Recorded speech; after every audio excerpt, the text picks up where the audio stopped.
Folks, Black Star Network is here. Oh, no punches! I'm real revolutionary right now. Support this man, Black Media. He makes sure that our stories are told. Thank you for being the voice of Black America, Roland. Stay black. I love y'all. All momentum we have now, we have to keep this going. The video looks phenomenal. See, there's a difference between Black Star Network and Black-owned media and something like CNN. You can't be Black-owned media and be scared. It's time to be smart. Bring your eyeballs home. You dig?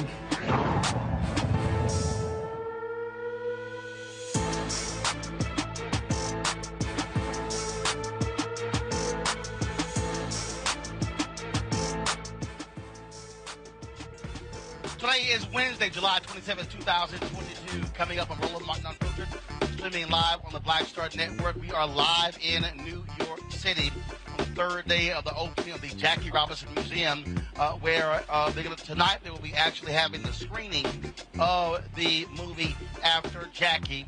And there was a celebrity Q&A after that. We'll be broadcasting that live for you. Also on today's show, the United States proposes a prisoner swap to get Brittney Griner back home. We'll tell you about that, give you those details.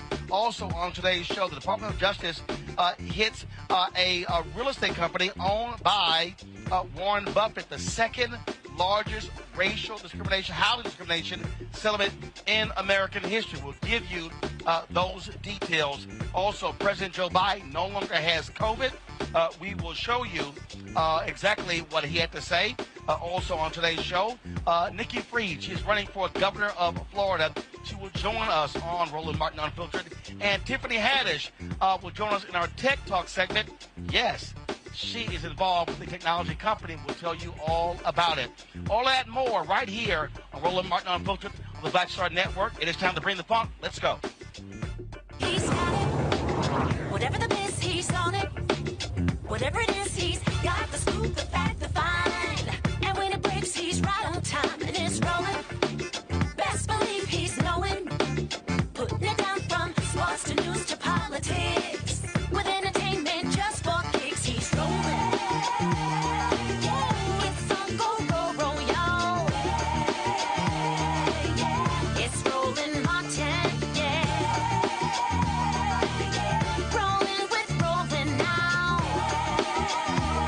He's funk, he's fresh, he's real, the best, you know he's Roland Martin now.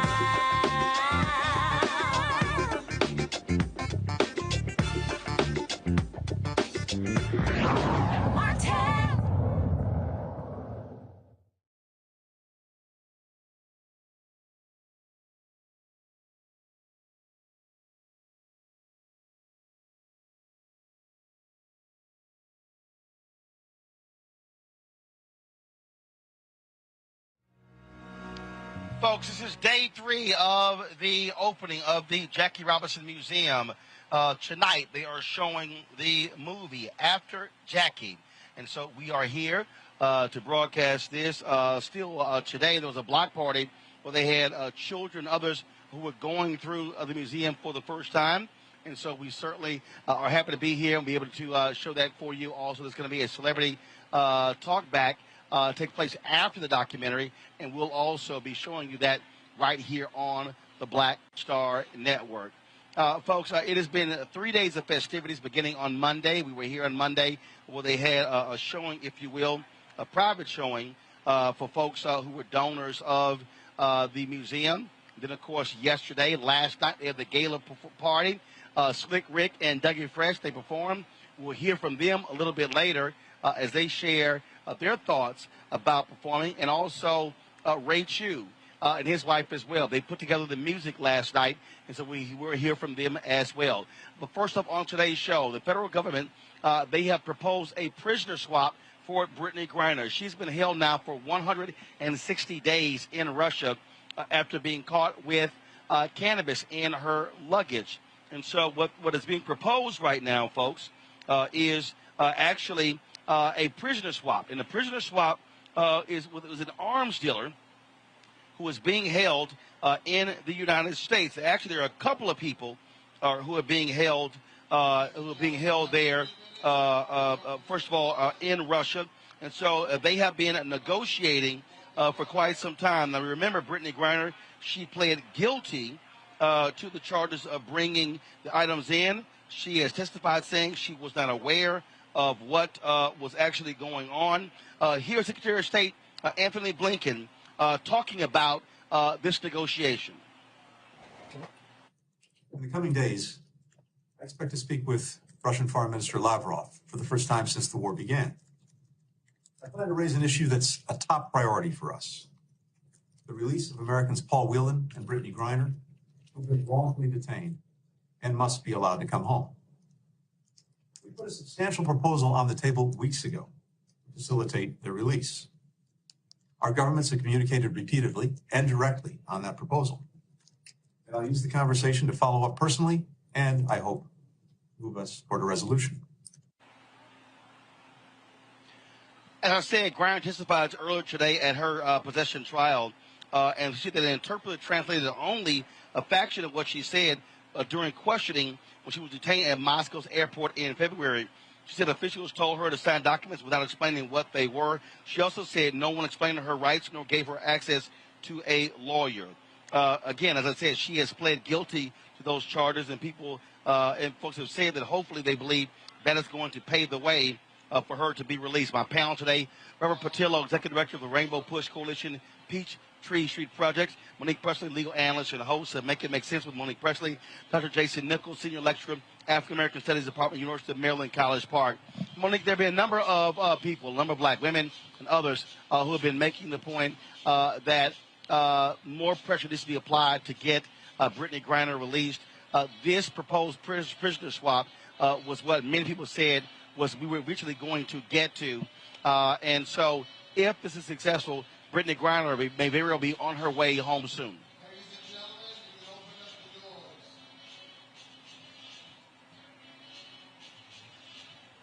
Monique, you're muted. You're muted. I was saying it did take time for them to get that together. I wish that it had happened sooner, and I pray that it is successful. These things obviously come at a cost, and Russia was not going to be willing to just release her and get nothing in exchange. So I pray that it works. Robert Patillo, again, this is look, this is major here because, again, she's being held. We know exactly what's going on. You've got Putin and Ukraine war that's going on, and frankly, she's a prisoner of war. He's using her as a chess piece against the United States. Well, I had the honor of being on Russian television earlier today, along with Reverend Jesse Jackson, to discuss the release of Ms. Griner, particularly on humanitarian grounds. We cannot ignore the fact that this sets a dangerous precedence going forward, offering a prison swap in exchange for a U.S. celebrity. What would stop the Iranian government from kidnapping Rihanna, or what would stop the Chinese from detaining LeBron James in the future in order to get many of their prisoners held here in the United States to be released? Particularly this individual, Victor Bout, who is an arms dealer for the FARC, the Colombian terrorist organization that has resulted in the deaths and displacements of tens of thousands of people in Central and South America. We have to make sure we're very judicious in how we approach this situation. At the end of the day, we do want Ms. Griner and all the other Americans being unjustly held there in Russia to be released, but we also need to make sure that America is doing their part and upholding human rights standards that they claim that they want to enforce against other nations. I think a big part of this also has to be up until about 5 years ago, Brittney Griner would have gone to jail in America for doing the same thing. And we are not going to address cannabis decriminalization here in the United States of America. It's difficult for us to say that Brittney Griner is being held against her human rights for having marijuana when there are people in the United States in prison right now for the exact same substance that we don't want to give the same justice to. So we have to make sure that we are doing this in a judicious way and following all international human rights norms, but we have to also use this opportunity to focus on creating the change we need here at home. Jason, your thoughts? Well, first of all, I don't know anybody who's been held that long for 0.7 grams of marijuana here in the United States. They've been held, there are people who are incarcerated for something that lots of people make lots of money on in some states like Colorado, where you can be a weed millionaire while others are held behind bars, primarily black and brown. But what she did was incredibly minor, and this is 100% a political move, and she is a political prisoner in Russia. I do think that this, as Robert is kind of stating here, I think that this swap is imbalanced. Paul Whelan, if you know, he basically was set up by the Russian government. I 100% believe that he is not guilty of espionage and all the things that they are saying that he committed, and he's been in prison unjustly for a very long time. And now you have Brittney Griner, who is a political prisoner and a ploy, by the Russian government. And I think the United States is in a jam because we need to get our citizens home, particularly ones who have not committed crimes or committed very minor crimes, and they can't be held that way. That said, this is imbalanced because you have a person who is an international terrorist who's probably going to be released after 10 years when he was supposed to serve 25, for somebody who is accused of having 0.7 grams of hash oil. That's not a balanced trade. First of all, again, the trade hasn't happened. We'll see exactly what happens when it comes to that decision, and hopefully it can get resolved soon. Let's go to Minnesota, where two ex-cops who were convicted in federal court of violating George Floyd's civil rights, they are headed to prison. A federal judge sentenced Tal Thao to 3.5 years and J. Alexander King to 3 years in prison for their involvement in the death of George Floyd. King was the one who pinned Floyd's back, and Thao held back bystanders while Derek Chauvin knelt on Floyd's neck for 9.5 minutes. Prosecutors say King didn't say anything to stop Chauvin. U.S. District Judge Paul Magnuson cited King's rookie status as a reason for the lighter sentence. The federal prosecutor, Amanda Sertic, disagreed, saying, quote, all he had to do, per MPD, Minneapolis Police Department policy, was an attempt to intervene. But he didn't say a word, not one word. Defendant King's oral argument about his junior status doesn't hold much weight because the bar for him was so low and he didn't even try to get over it. King and Thao now wait a state trial on October 24th, where they face aiding and abetting second-degree murder and second-degree manslaughter charges. Robert, obviously, this was different from Chauvin's case, where the state went first, then the feds came. Here, the feds went first, and then the state. Just your assessment of the officers involved in the death of George Floyd going to prison. Well, I think it's great that we can have a conviction in cases like this, which is a divergence from historical precedents. But at the same time, this is a ridiculously light sentence. If you put this in the civilian context, it will just one person commits a murder, another person holds the person down, another person holds the crowd back. They all would have been charged with felony murder or under accomplice liability and all face the exact same punishment. In this case, you have somebody serving 3.5 years, which is less than a slap on the wrist when it comes to the amount of time they will actually serve for the extensive aiding and abetting or being party to a murder. And so I think while we can celebrate the fact that the justice system has worked in some measure, we do have to ensure there is parity and fairness in our judicial system, where simply being a quote-unquote rookie cop doesn't inoculate you from the full punishment of the law that any other citizen would face. Monique, I was at the Rock Nation Social Justice Conference, and Minnesota Attorney General Keith Ellison was on one of the panels. And he said, folks, let's be clear. Your protest made the prosecution possible. Your protest is what is working to hold these folks accountable. And so because he was answering a question for some people who say, well, you know what, protest doesn't do anything. It really isn't enough. And his whole point was, no, that has to continue, because that's why we are seeing the kind of pressure being put on DAs and others to actually prosecute cops for wrongdoing. Yeah, and I think that's disgraceful. I think that he's correct, and I think that the protests have proven to be necessary for that purpose, but it is not supposed to be the case that prosecutors are swayed one way or the other due to public pressure when their obligation is to apply the law and to prosecute crimes, to charge and prosecute cases that they know that they, or at least they strongly believe, can be proven guilt beyond a reasonable doubt. And the fact that it's necessary for millions to take to streets all over the world to get sworn oath-taking government officials to do their constitutional duty is a disgrace. Jason. Yeah, I honestly just want to echo what Monique said. I think that it's terrifying that one way or the other that public pressure can lead to indictments. I think that's a slippery slope. I wouldn't want for someone to be angry at Roland Martin and then you see a bunch of right-wing protesters and then you get a BS indictment. So I think one of the things that we have to expect from our law enforcement officials, which includes district attorneys and state's attorneys, and of course ADAs, is of course for them to apply the law and for them to hold people accountable. And in this particular case, these men clearly aided in the death of George Floyd and should have been punished and should have been tried and held accountable the way they were. But it should not come from public protest. I think that's a dangerous, I pronounce it precedent. Now I'm like questioning myself because I keep hearing my brother Robert Patillo say precedent.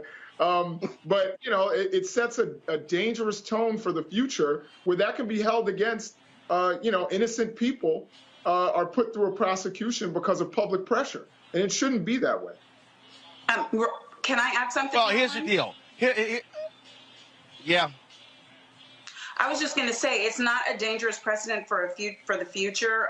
We've actually seen those things play out. Perhaps people have heard of a case where a well-known veteran entertainer was, due to public pressure and due to the cry of the mob, prosecuted by a state-elected prosecutor in the state of Pennsylvania, who waited until the 11th hour before the statute of limitations ran to charge an over-decade-old case. And ultimately, on appeal, that case was dismissed, and the only reason that happened was because of public pressure. So when the prosecutor does the right thing because of public pressure, it's wrong. When the prosecutor does the wrong thing because of public pressure, it's wrong. In either instance, we have the right to our voices. We always should use them. That's why we have elections. We put those people in office if they've run for those offices.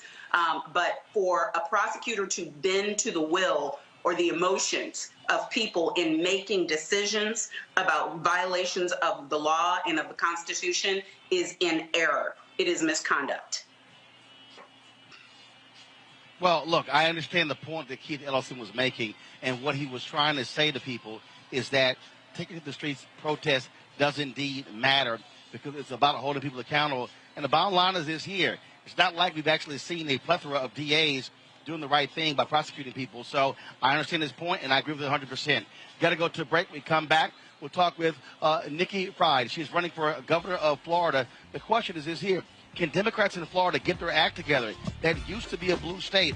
Then it was a purple state. Florida is now a red state.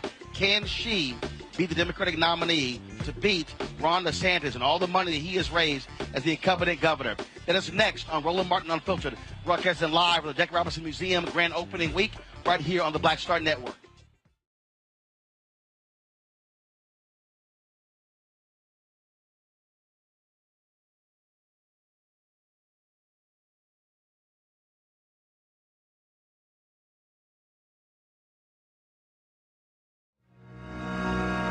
Next Get Wealthy with me, Deborah Owens, America's Wealth Coach. You see the headlines, all frightening, right? Interest rates are going up.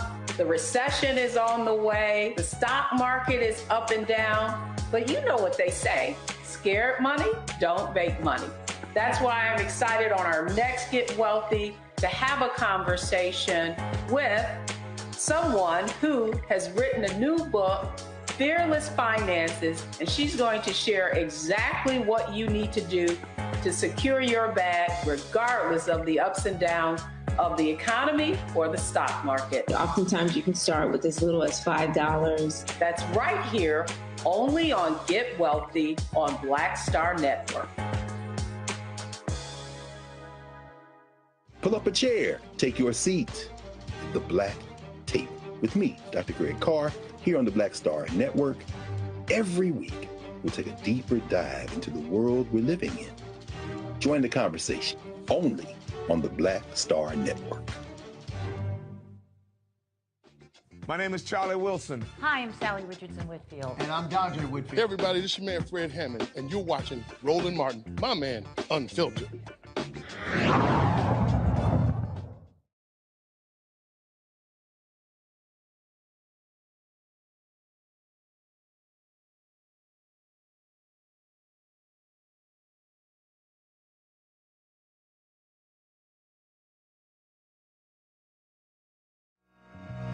Primary, folks, will not happen until August 23rd.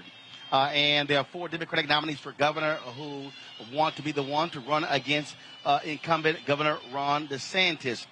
Those 4 candidates are Congressman Charlie Crist, former governor of Florida, Cadence Daniel, Robert Willis, as well as the Agriculture Commissioner of the state, Nikki Fried. Nikki joins us right now on Roland Martin Unfiltered. Glad to have you on the show, Nikki. Thank you so very much.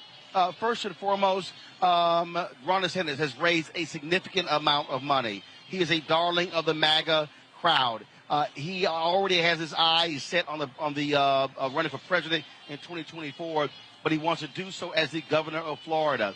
How are you and others going to stop him from winning another term? First of all, Roland, it is such an honor to be on with you tonight. You are a legend, but you already know that. Look, here's the deal. You know, Ron has been flying so close to the sun. He is right now speaking very loudly to a very small population here in the state of Florida. And then after we win this primary, we'll be able to create such a coalition of individuals who really have been hurt and humiliated and silenced by this DeSantis administration. I was the first person in 2020 as our only statewide elected Democrat to really call him out for becoming a dictator. That's what he's done. He is taking away people's rights to protest, rights to vote. Look, he took away our 2 Black congressional districts here in the state of Florida. He's now going after teachers, higher ed system, going after Disney World. There are so many things that he really truly has done here in the state of Florida that come the general election, the money is going to pour here into the state of Florida because people realize that he wants to run for president of the United States. And so this is going to be a POTUS primary, and we know that we've got the right equation, we've got the right candidate, and it's a matter of going everywhere in our state and giving people another option, but also talking about the economy. People are hurting right now, and DeSantis is more concerned about blaming President Biden than really looking at the issues on the ground that is happening and hurting people every single day here. Well, here's a perfect example. DeSantis is going around the state right now, presenting checks left and right. That's money that came from the bill that Biden pushed that many Republicans voted against. Are you and other Democrats following him around? Are people holding up signs saying, hey, thank Biden, these checks ain't DeSantis' money. This came from the Democratic president. I mean, here's a guy literally trying to take credit and burnish his credentials with money that Republicans did not want to vote for. Absolutely. You know, when that money first was passed in 2021, you know, he came out and said, well, we didn't get enough money or we got too much money. And so I called out his nepotism and I called out the hypocrisy of some of those dollars. And now he's touting the fact that we've got the largest surplus in the history of the state of Florida. Well, of course you do, because all this money came down from President Biden.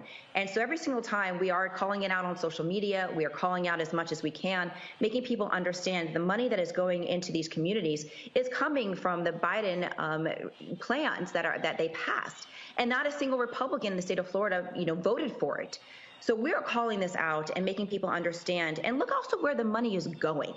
The money is going into white wealthy communities or in white rural communities, and not really focusing on what is happening on the ground in so many pockets of our communities that haven't seen any of these dollars for stimulants, to see where we can put money for producing more jobs and economic opportunities, especially in our Black and brown communities. So we are calling them out as loud as possible, and certainly after the primary, we will have an even larger microphone that we're going to be able to crisscross our state and remind people that this money came from Washington, D.C. This has absolutely nothing to do with Ron DeSantis. In fact, he wants to talk about inflation. Well, then you shouldn't have taken the money to begin with if that really is your concern.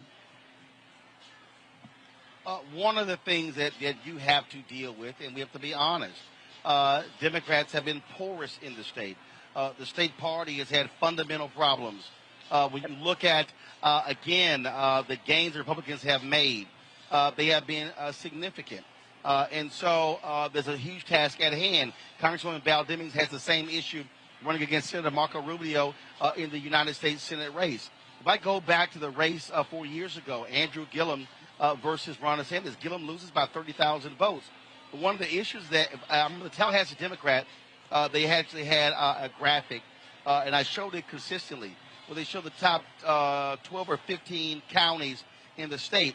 Well, it took you to get to like number 11 in terms of turnout before you saw a blue county. I believe that was Broward County. Miami-Dade was lower.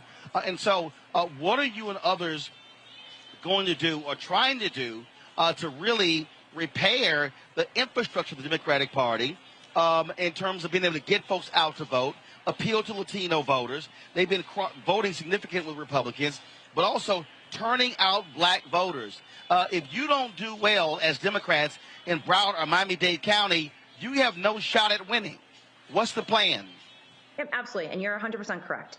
You know, when I ran in 2018, so I was on the same ticket as Andrew, and I thank every single day the Black voters that came out, because I know that they mobilized and they came out for Andrew, and I reaped the benefit of that. And so understanding what happened in 2018 and what Democrats do really bad, we spend so much time and energy talking about just the top of the ticket and putting all of our resources at the top of the ticket.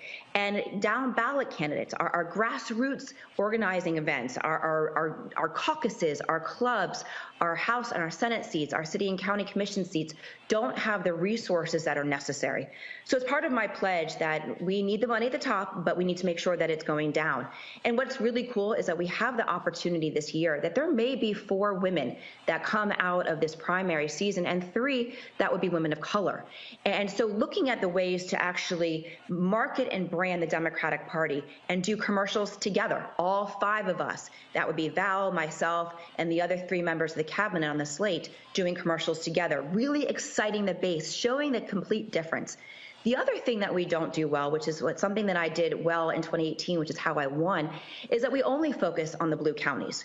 The only person who's been able to do this well in Florida since our last Democratic governor is Barack Obama. He came and understood that we can't just talk to the blue areas. We've got to go to the red rural communities, go to the red counties, and make sure that we're losing by less. And that's what I did in 2018. I targeted 13 counties in my state and said, I know I can't win these. I flipped 2 of them, but losing by less in some of those areas to make up for the gap. Because no matter how much that we turn out in Dade and Broward and some of our other blue areas, we can't overcome if we ignore them.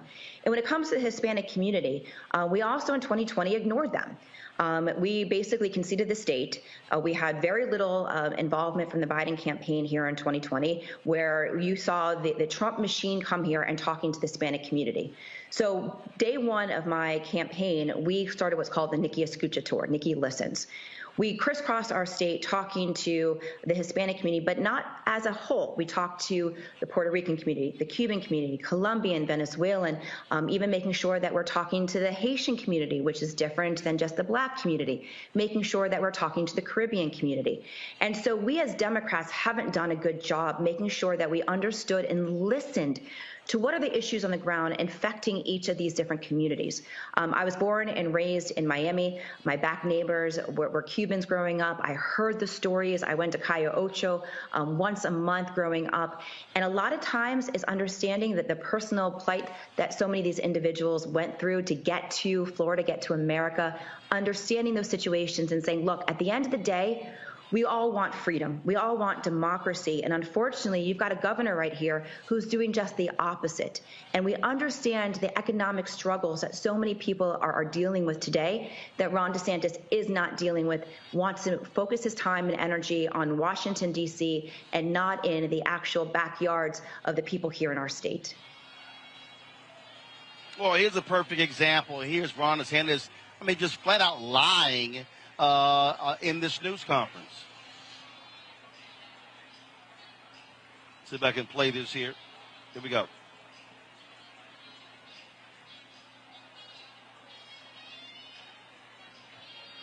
All right, so for some reason we're not playing it, but basically DeSantis is out here talking about how school workers are telling kids, oh, you're the option, to change your gender.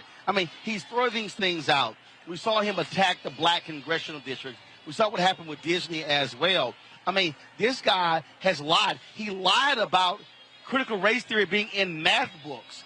And I think, so are people literally calling him on his lies? Yes. We're doing that every single day. And what is great is the fact that, as our only statewide elected Democrat, I have been in the trenches. I have been fighting him for the last 3.5 years. And so now as I travel the state and talking to other electeds, other candidates, I make sure that we stay very on focus and on point, because we as Democrats get this tendency to throw everything out there and hope that something sticks. We've got to be very message focused.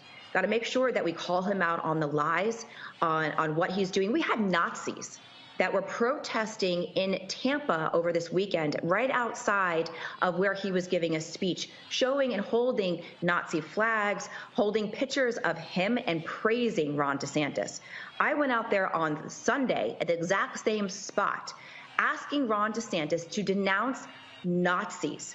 This should be basic 101 for any American here, and especially an individual who leads a state of 22 million people, the most diverse state in the nation with the third largest Jewish population. And so it's going to take all of us this courage to stand up and speak loudly on these issues. And we are saying these things. And of course, unfortunately, the national media, wants to just anoint him as the next heir apparent to Trump and doesn't realize that we need help here on the ground, that we can beat him and we will beat him. He only won by 33,000 votes. This is a state that less than 1% margins are the decisions between winners and losers. I flipped a seat by almost 1 million votes, 20 points in 2018, to be the first female to ever been elected Commissioner of Agriculture here in the state and here in the Southeast. And so we are going to have Democrats stay very laser focused, calling this out, but also not falling for his traps, because that's what he also likes to do. He likes to throw out these things that he knows polls well, not only on his base, but even on some of the moderates in our state. We as Democrats can't focus on falling for his traps. We need to make sure that we are message disciplined. We're talking about the economy, and we're calling out his lies. Even this weekend, last weekend, he said that, again, math books had woke in them. And so that's why they had to be taken off the shelves. This is the situation in Florida, and so this has to be all hands on deck to everybody across the country. This guy is the largest threat to democracy in the entire country, and we're going to need backup and support. I will make sure that we are organized here on the ground, but the resources from across the country is going to be necessary for help and support come November. All right, then, Nikki Fried. Commissioner Fried, I certainly appreciate it. Thanks a lot. I look forward to having you back, and we'll certainly be watching this race intensely. Well, appreciate your time and appreciate what you do out here. Thank you. Thank you so very much. Folks, got to go to a break.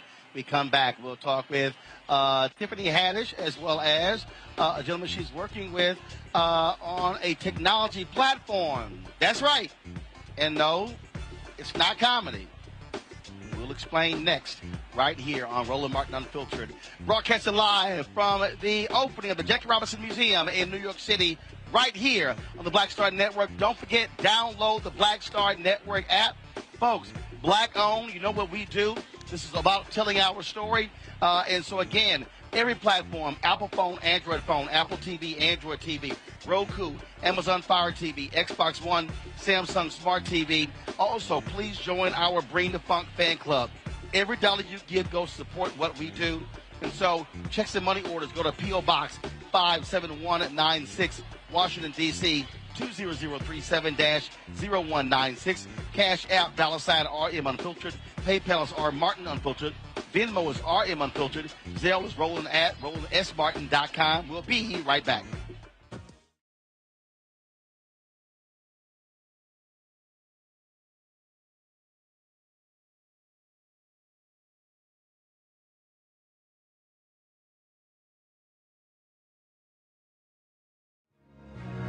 Next Get Wealthy with me, Deborah Owens, America's Wealth Coach. You see the headlines, all frightening, right? Interest rates are going up. The recession is on the way. The stock market is up and down. But you know what they say, scared money, don't make money. That's why I'm excited on our Next Get Wealthy to have a conversation with someone who has written a new book, Fearless Finances, and she's going to share exactly what you need to do to secure your bag regardless of the ups and downs of the economy or the stock market. Oftentimes you can start with as little as $5. That's right here, only on Get Wealthy on Black Star Network. I'm Deion Cole, and you're watching Roland Martin Unfiltered. Stay woke.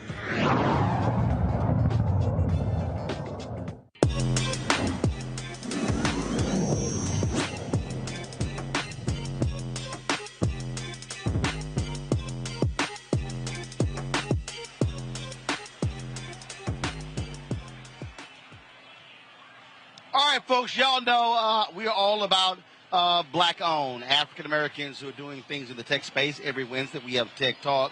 And so my next guests are two folks who have come up with a concept that, you know what, maybe you're tired of Zoom or you're tired of Microsoft Teams or Google Meets or any of the other platforms out there. It's called Bizio, B-I-Z-I-O.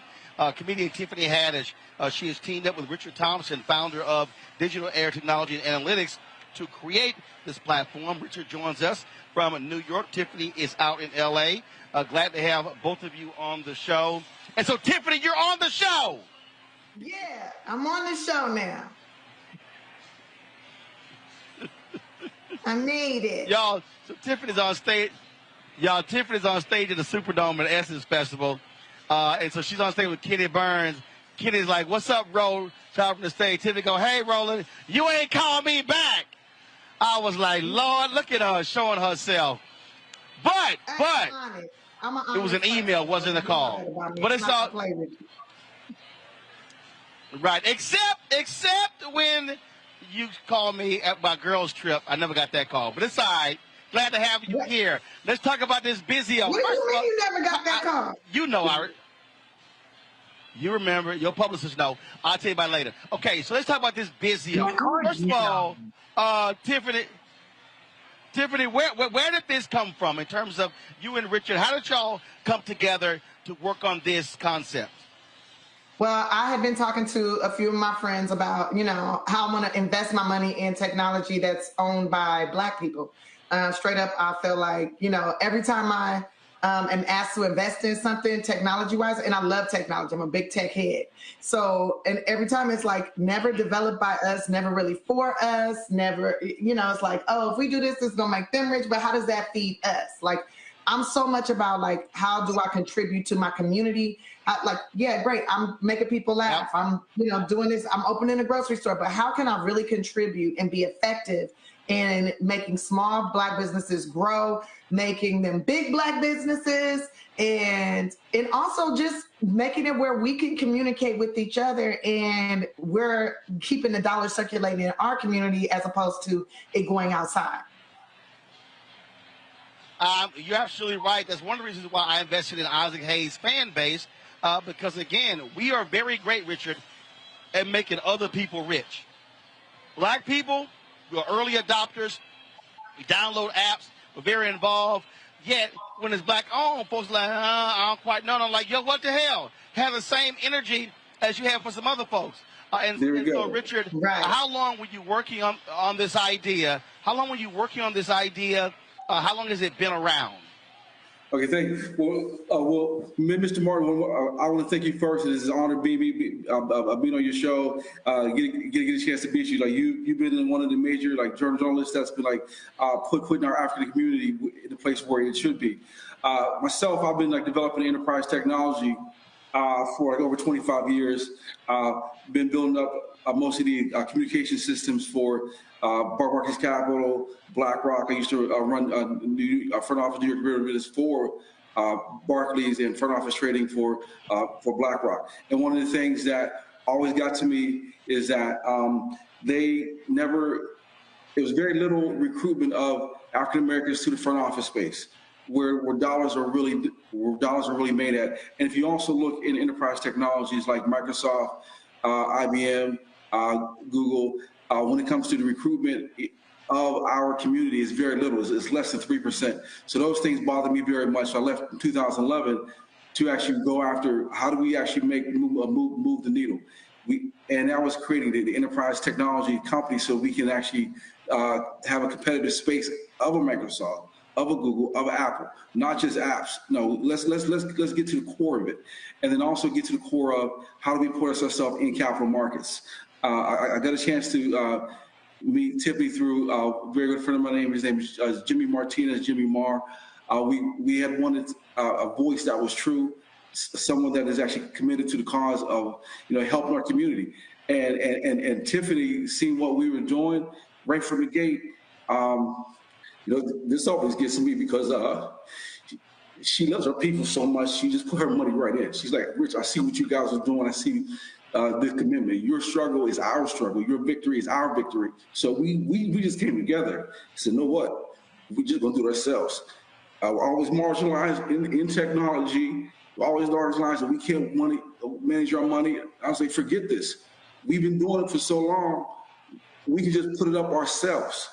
We look like a Google. It's just not the Zoom. But if you go into, we got drives, right? We got mail coming along, but we also have a Salesforce type CRM, QuickBooks, everything that we need to back office things that run our communities.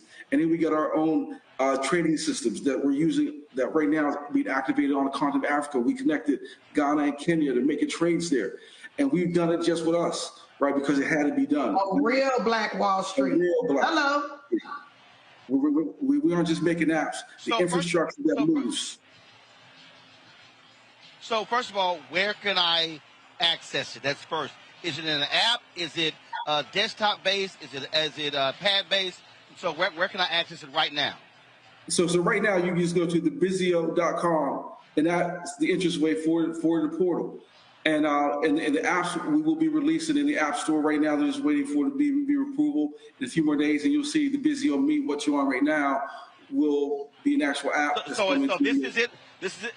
So this is it right here, guys. Show my iPad. So is Bizio.com? Yeah, THE. Put in the Bizio first. THE, thebizio.com. See, there you go. So again, for the folks out there, so I want people who are watching, when we have our Tech Talk segment, I want them also downloading and looking at it while we're doing it as well. And so Tiffany, he said there are several things that it does, so it's not just one thing. And so that's also pretty cool because it allows you to tap into different lanes of people as opposed to just sort of one thing. Yes. Yeah, it's a place where small Black businesses can keep their, not even big businesses, but you can do QuickBooks, so you can keep accounts of everything that's going on in your business. We also are in a couple of schools too, right, Rich? We're in HBCU. We're in but like, so my dream is that we're able to communicate and like let each other know what's going on in the community and not have it be, manipulated through the voice of somebody that's not like us. You know what I'm saying? As someone in the entertainment business, I love to be able to talk directly to my fans and not have it be censored or, they exaggerate or put stuff on it that's not true. When it comes to our health, our finances, the way that we do things in the world, like I noticed they're able to control their media and communicate the way they want to with each other, but we are not always able to do that. That's why I love you, because you have your platform and you talk to us, right? Yes. And we're sharing information with each other, and I think that's so important. So not only can you do like your own, accounting on here, but we can have our own. This is our Zoom, okay? This Bizio Meets is our thing, so it's not being, monitored by them. And then you have your own. We have a whole board where you can click in and see what's going on in the community, what's going on over here, what's going on in Africa, and all of that. Where we're communicating with each other, so the diaspora will be connected. Yes. Wow, absolutely. So as I'm scrolling through here, and looking at the options, it definitely provides all of that. I'm going to bring my panel in for questions. Let me first start. Jason, you're a professor at the University of Maryland. You get the first question for Tiffany and Richard regarding the Bizio, Bizio.com. Jason.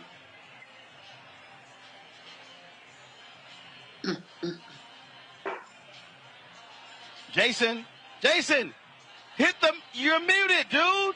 Oh, I'm sorry. Let me start. Lord have mercy. Real quick.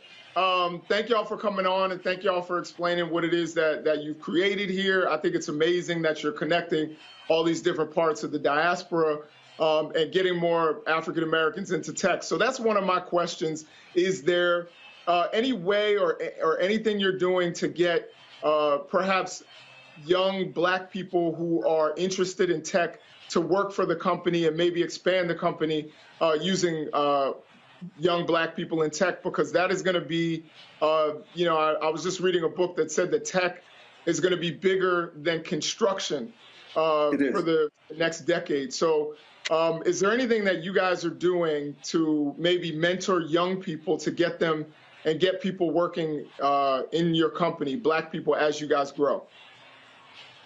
Yes. Tiffany, do you want me to answer that? Go ahead, Rich. Take it away.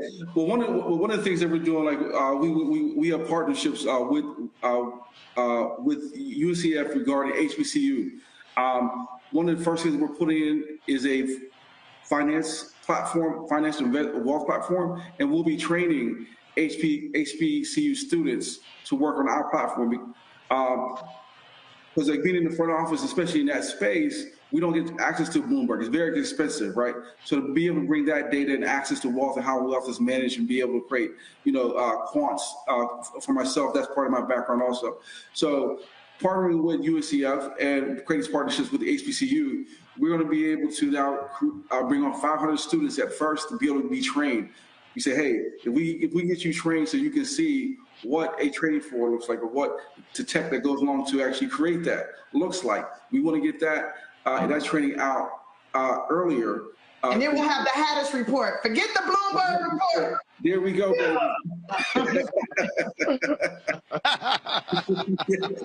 There we go. We come in with all that energy. Well, I have some Black students too, if you need, if you're students, I'm not at an HBCU, but we definitely have some Black students at the University of Maryland. If you're looking for some talented students, let me know. Yes. All right. Robert Patillo, you're next. Thank you all so much for this outstanding application. I do have a question about growth. A lot of things, it's not about the product itself, it's how it's advertised, how it's pushed to people. Have you guys reached out to Black content creators, bloggers, internet influencers, business owners who can, in putting this into their hands to make sure that they can push out to the audience? Because often it's far more important to make sure more people know about it, even more so than having an outstanding product you already have. Oh, Tiffany, you want to go to the actual growth strategy? Yeah, well, so we're definitely on top of that. I'm also a content creator and an influential person, but I can't do it all by myself. I'm making movies and stuff too. So we definitely are reaching out to, I said right, right. That part. So that part, I just want to get with that. So, but we definitely are reaching out to content creators. Right now, we just launched like 2 weeks ago. So it's a slow rollout process because we want to make sure that it works. Like for me, it's like anything that I put out into the market, I want to make sure that it's 100% efficient. And so we've already did the first kickoff. The next go round, there'll be we have a whole ambassador program, and you'll be hearing more about it. You're hearing it here first, but we already have a bunch of people signed up. But there'll be even more and more to come. You'll be seeing on my social media platforms me putting it out there. I mean, I'm setting up where all my meetings happen here on Bizio Meets. So I don't play. Yeah, we're gonna make them give it us. Oh, and that's how you actually do it, Monique. Yeah, I first of all, Howard University is right down the street. I just want to clarify that for that University of Maryland offer. HU, just let me just off the jump say that, and then I'm really thankful that you all are doing this, but I am just extra proud to be a Black woman right now. They always were trying to marginalize and put us in boxes, and only, even if it's a great box, they want us to just be in the one. So thank you, Tiffany, for this, because even in the doing of it, you're setting examples for daughters like mine, that we don't have to be compartmentalized and we can't be kept in one space. And as we branch out, we can branch out in ways that help our community. So thank you. Best believe. Let me tell you something. My business manager was getting on me because she's like, "You putting how much money into this? You know, you could go on vacations. You need to move out of South Central LA and move into the Hollywood Hills, Beverly Hills." And I'm like, I'd rather stay in South Central LA, invest my money in companies that I believe in that are owned by us, and watch them grow and see South Central LA turn into Beverly Hills. That's right. See my community transform into something amazing. And like, I could be like really like stingy, so go buy me like all designer clothes, which I've been doing kind of, but they've been giving them to me because I talks about it. But also like, I could be having me a Bugatti and all that. But instead, I decided to build a platform that's going to build us up. I'd rather put my money in my people than put all my money in me. I put a lot of it in me too, but you know what I'm saying. Amen. But the thing there, but the thing there, Richard, what Tiffany just said is that, and I need all these Black folks right now who are watching us on the Black Star Network, who are watching us on Facebook, on YouTube. Also, y'all on YouTube, stop freeloading. Hit the damn like button. We should be at 1,000 by now. But here's the whole deal. Black folks spend too much time flossing. Ross Perot, way too much, who passed away. Ross Perot was worth $3 to $4 billion. Ross Perot, remember that ran for president? He drove a minivan. Mm-hmm. Warren Buffett got like damn near $100 billion. He drives like a truck. So the thing is, so I get, hey, the finer things in life, but the reality is, what Tiffany's doing, saying, look, I put $50,000 into fan base. That's called taking money, and you might have a multiple of 100, 500, 1,000. Everybody running around right now trying to buy the lotto tickets to hit that lotto. That mega millions is now over $1 billion. But guess what? If you invest your money in certain companies, that could be your billion. Exactly. I'm tired of these dudes wearing diamonds on their neck but still renting a one-bedroom apartment.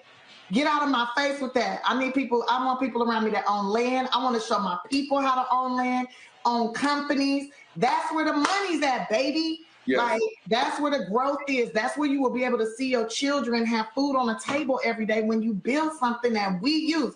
We spend more money on other people's stuff as opposed to let's build it ourselves and make it spend it for us. Like, let's watch us grow. There'll be less crime, I can tell you that much. Yes. There'll be less of us in jail. And Tiffany, to actually add to that, let's say the digital revolution industry is actually happening now because we got Web3 happening, which, you know, the privacy and security of data, and then you have the industry 4.0, which talks about automation, right? Those two things are happening. And without us training our workforce to be able to participate that, because the businesses are not going to train our communities. The Bizio is built on that architecture so that we can now train our communities to create wealth for our community. And if you look at those companies, they represent $7 trillion worth of market cap. So if you go into Microsoft, Apple, Google, Facebook, that's $7 trillion, right? Little of that comes to our communities is hit. So if we create enterprise that looks like those companies and we actually protect our data, now we start to get in the ball game and have a greater impact to our wealth in our future. And we will outperform now. Yes. Well, and the fact of the matter is this here, and I can tell you this, folks. I know this because of private equity. Black and minority firms outperform white firms when it comes to the private equity. But they don't get the multi-billion-dollar funds to be able to manage. And so I think this is it's absolutely fabulous idea. I look forward to actually testing it. You say you're rolling it out. So, Richard, when does the app roll out? So right now, to use the platform, can you only use it on your computer? When will you be able to use the Bizio on the iPad as well as on the phone? Yeah, they'll be available August 1st. So I will keep you updated. Right now, we're just waiting for the approval. The apps are done. So as soon as it's approved by Apple, and we're looking forward to be by the first, the top of the month, it will be available. Absolutely. Well, look, I think that is fabulous. And again, I'm a firm believer. Where'd Tiffany go? I'm a firm believer in us. So the reason we created this segment was specifically to allow for African Americans in technology to be able to tout their products.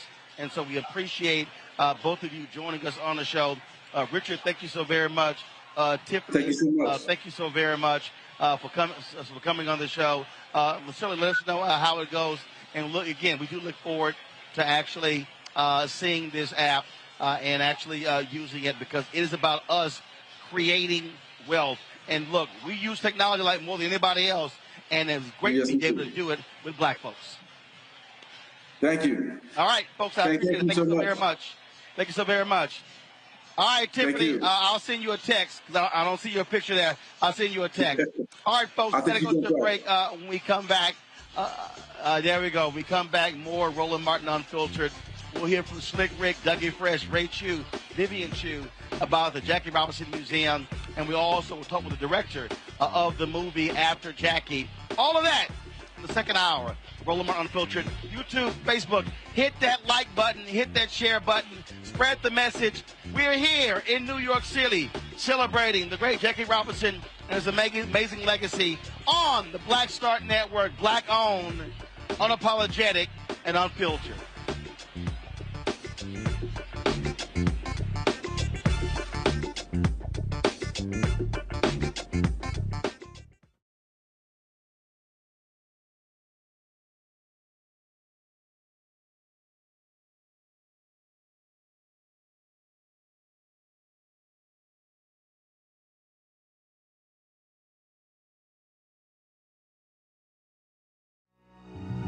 Sexy to me is the exact same feeling as running water, ever flowing.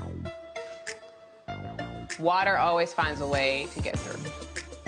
And so when you know that you're sexy, there are no questions about it. It is an ever-flowing emotion. It is an ever-flowing feeling. When you question it, though, you stop the water. I struggle with this a lot, mainly because I've been told what sexy should look like, what it should feel like. As a model who did Sports Illustrated, you're told that this is what sells sexy, But then you travel the world, and what's sexy to one person is not sexy to another person. I'm more of a mindfuck kind of person. How can you stimulate the brain? Mm-hmm. To me, that's sexy.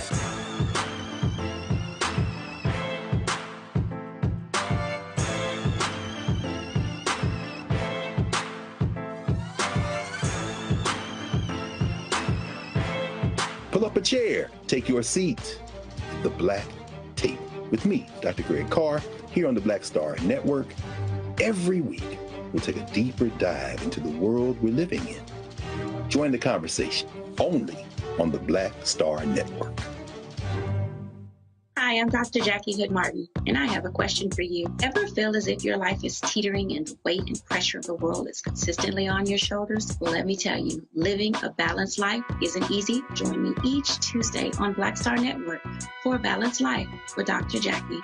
We'll laugh together, cry together, pull ourselves together, and cheer each other on. So join me for new shows each Tuesday on Black Star Network, A Balanced Life with Dr. Jackie.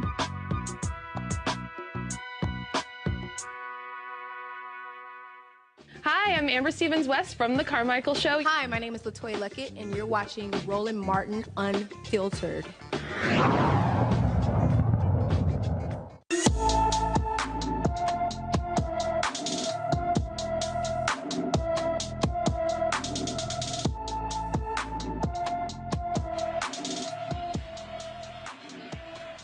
Sharmikia Williams has been missing from Crystal Springs, Mississippi since July 24th. The 15-year-old, who goes by the name Sweet Pea, is 5 feet 7 inches tall, weighs 276 pounds, with brown hair and hazel eyes.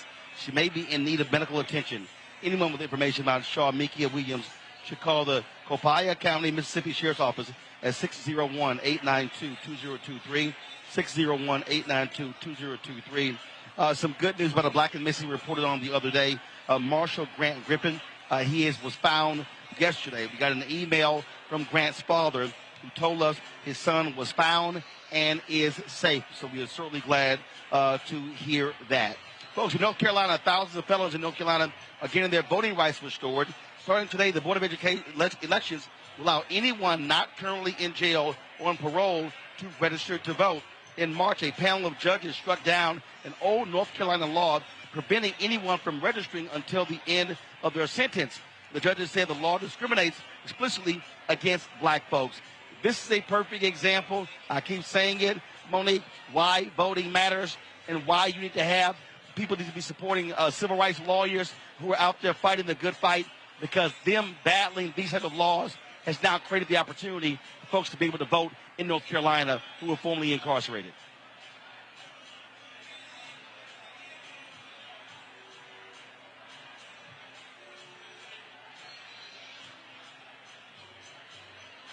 Is Monique there?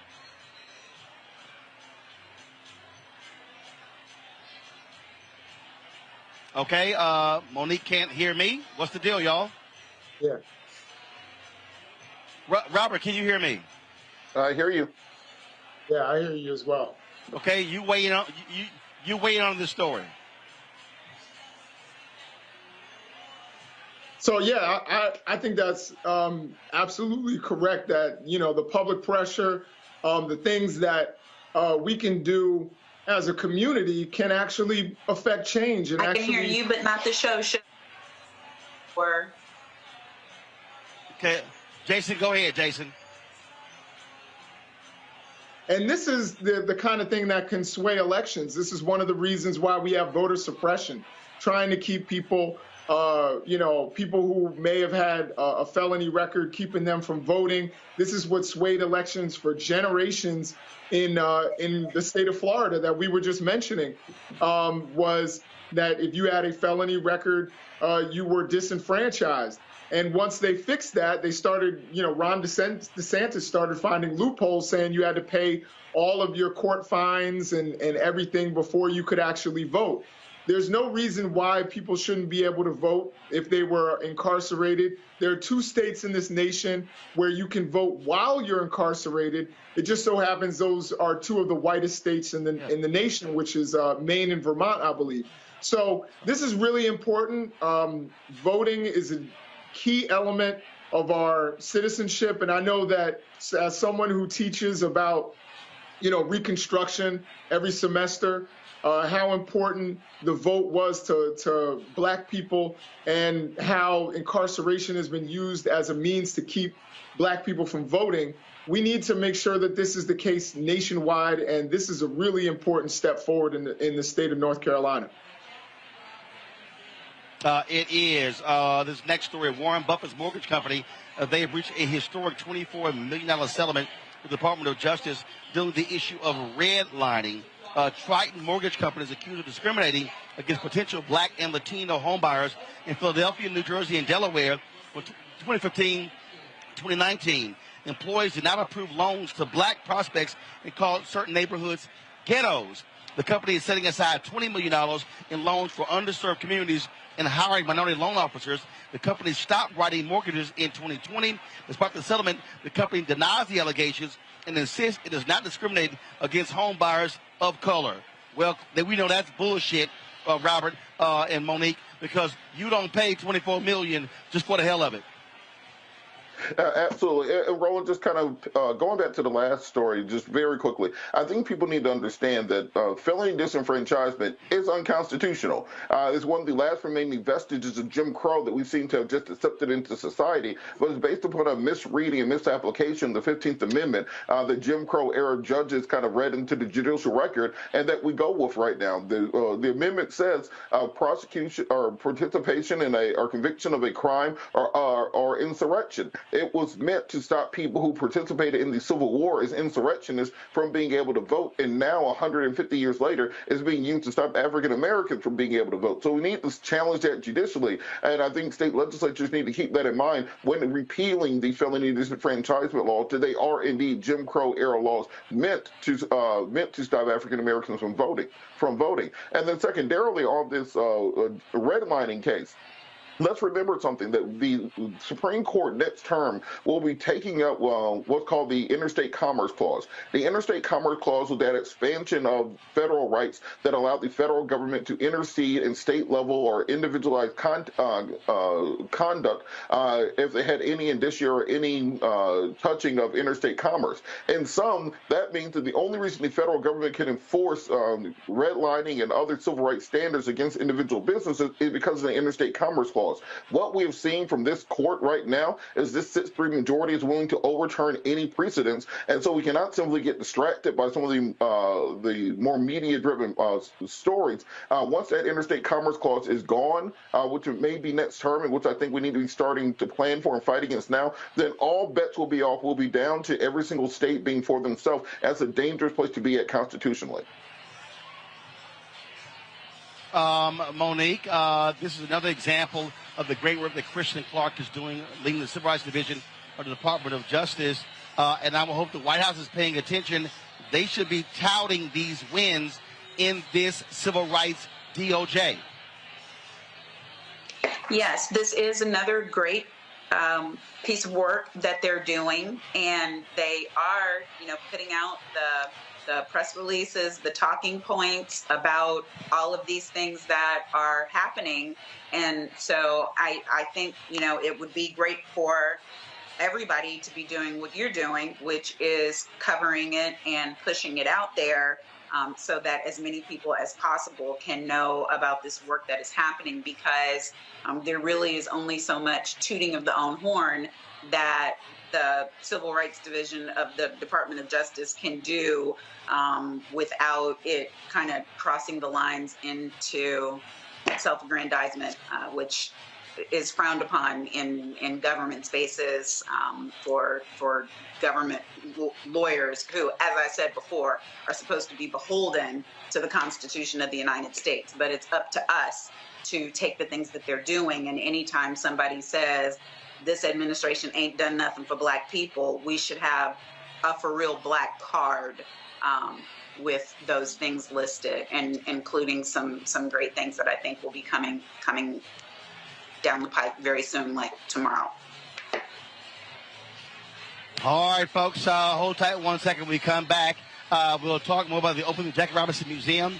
A little bit later, they're going to be showing the movie after Jackie. We're going to talk with the director in just a second. We'll also hear from Slick Rick, from Dougie Fresh, Vivian Chu, Ray Chu. They performed last night here, and we'll have that for you. You're watching Roland Martin Unfiltered, the Black Star Network.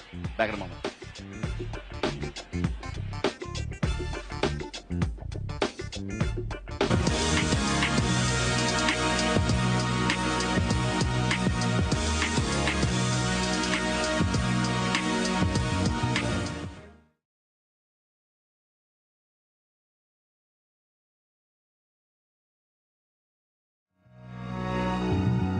Hi, I'm Dr. Jackie Hood Martin, and I have a question for you. Ever feel as if your life is teetering and the weight and pressure of the world is consistently on your shoulders? Well, let me tell you, living a balanced life isn't easy. Join me each Tuesday on Black Star Network for A Balanced Life with Dr. Jackie.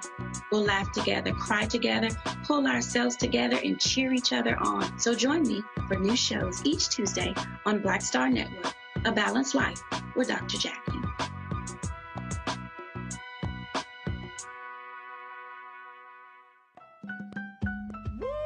We're all impacted by the culture, whether we know it or not. From politics to music and entertainment, it's a huge part of our lives, and we're going to talk about it every day right here on The Culture with me, Faraji Muhammad, only on the Black Star Network. Hey everybody, it's your girl Lunel. So what's up? This is your boy Earthquake. Hi, I'm Chaley Rose, and you're watching Roland Martin Unfiltered.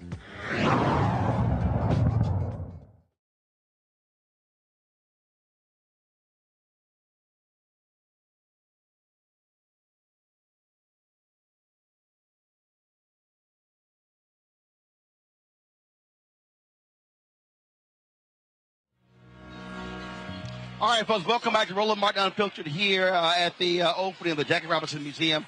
This is day 3. Last night, the big gala party took place. The performers were Slick Rick and my man Dougie Fresh.